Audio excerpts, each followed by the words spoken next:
नाशिक पुणे सरळ मार्गाने रेल्वेच्या संदर्भात, त्याचबरोबर नाशिक पुणे औद्योगिक महामार्ग पण जो आपण एमएसआरडीसीच्या माध्यमातून प्रस्तावित केलेला आहे त्याला गती देण्याच्या दृष्टीने काही बैठक आपण आपल्या उपस्थितीत जर ठेवली तर अधिवेशन संपण्याच्या आत, तर निश्चित मला खात्री आहे की याच्यातून मार्ग निघेल आणि आम्हाला न्याय मिळेल.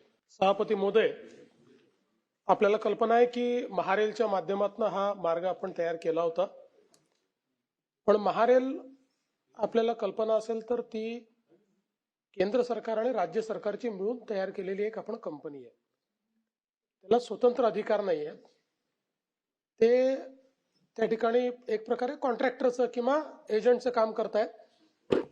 त्या दृष्टीने तो मार्ग मंजूर करण्याकरता आपल्याला केंद्र सरकारकडेच पाठवावा लागतो. तर आपण केंद्र सरकारकडे पाठवल्यानंतर केंद्र सरकारने त्याच्यावर आक्षेप घेतला. आक्षेप घेतल्यानंतर मी स्वतः त्या ठिकाणी गेलो. आम्ही पूर्ण प्रेझेंटेशन त्यांच्या समोर केलं. त्यावेळी त्यांनी त्याला मान्यता दिली नाही. मी दुसऱ्यांदा गेलो. दुसऱ्यांदा त्याची बैठक झाली. त्याही बैठकीत त्यांनी असा विषय मांडला की ही जी ऑब्झर्वेटरी आहे ही 32 देशांची ऑब्झर्वेटरी आहे आणि या ऑब्झर्वेटरीला दुसरीकडे शिफ्ट करता येत नाही. या ऑब्झर्वेटरीचा जो काही बफर झोन आहे त्या झोन मधनं रेल्वे नेण्याची परवानगी देता येत नाही जिथे ती ऑब्झर्वेटरी आहे. आणि म्हणून मग त्यांनी ही सूचना मांडली की अल्टरनेट जो काही रूट आहे तो व्हाया शिर्डी करावा. फास्ट रेल असल्यामुळे त्याला एक 30 मिनिटं जास्त लागतील आणि मग हे जे काही सुटतायत काही, जसं तुमचा भाग काही सुटतोय किंवा तिथनं काही त्याला जॉईंट द्याव्यात, एक्सटेन्शन द्याव्यात, असं त्यांनी एक मार्ग त्या ठिकाणी सांगितला. पण साधारणपणे आपल्यापैकी राज्यामध्ये कोणालाही तो काही मार्ग मान्य नव्हता आणि म्हणून हे प्रकरण आता तिथेच थांबलेलं आहे. या बैठकी आपल्यासोबत घेतली तरी त्यातनं काही फार मार्ग निघेल अशी त्याची शक्यता नाही. कारण सेंट्रल गव्हर्नमेंटनी, रेल्वे विभागाने स्पष्टपणे लेखी या संदर्भातला निर्णय घेतलाय की या ऑब्झर्वेटरीमुळे करता येत नाही.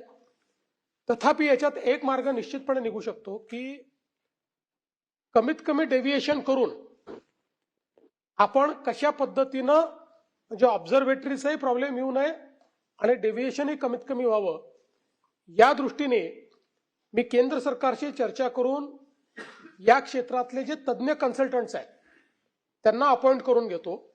त्यांना एक 3-4 महिन्याचा वेळ देऊ आणि त्यांना सांगू की तुम्ही एकदा ऑब्झर्वेटरीचा बफर झोन, त्याचे काय प्रॉब्लेम्स आहेत, या सगळ्या गोष्टीचा विचार करून जो नियरेस्ट मार्ग आहे डेव्हिएट न करता, आणि विशेषतः जी महत्वाची गावं आहेत ही गावं कशी कव्हर करता येतील अशा पद्धतीनं तुम्ही त्याच्या संदर्भात एक त्याची आखणी जी आहे ती आम्हाला करून द्या. आणि मला वाटतं ती आखणी आल्यानंतरच आपण ते करू. एक गोष्ट आपण लक्षात घेतली पाहिजे की राज्य सरकारची भूमिका तुमच्या कोणापेक्षा वेगळी नाही आहे. उलट त्या भूमिकेवर मी 2 बैठका घेऊन आलोय. पण ज्यावेळेस ही भूमिका त्यांनी स्पष्टपणे मांडली की 32 देशाची ऑब्झर्वेटरी असल्यामुळे आम्हाला त्याचे नियम पाळावेच लागतील, तर त्याच्यावर आता उत्तर आपल्याकडे नाही आहे. आणि म्हणून यातनं काही ना काही टेक्निकल उत्तर एखाद्या एक्सपर्टने दिल्याशिवाय हे पुढे जाऊ शकणार नाही. म्हणून मला असं वाटतं मी स्वतः रेल्वे मंत्र्यांशी बोलून यातले जे कोणी मोस्ट टेक्निकल अशा प्रकारचे कन्सल्टंट्स असतील त्यांना अपॉइंट करून घेऊ आणि त्यांच्याकडनं त्या संदर्भातला एक रिपोर्ट आपण घेऊ.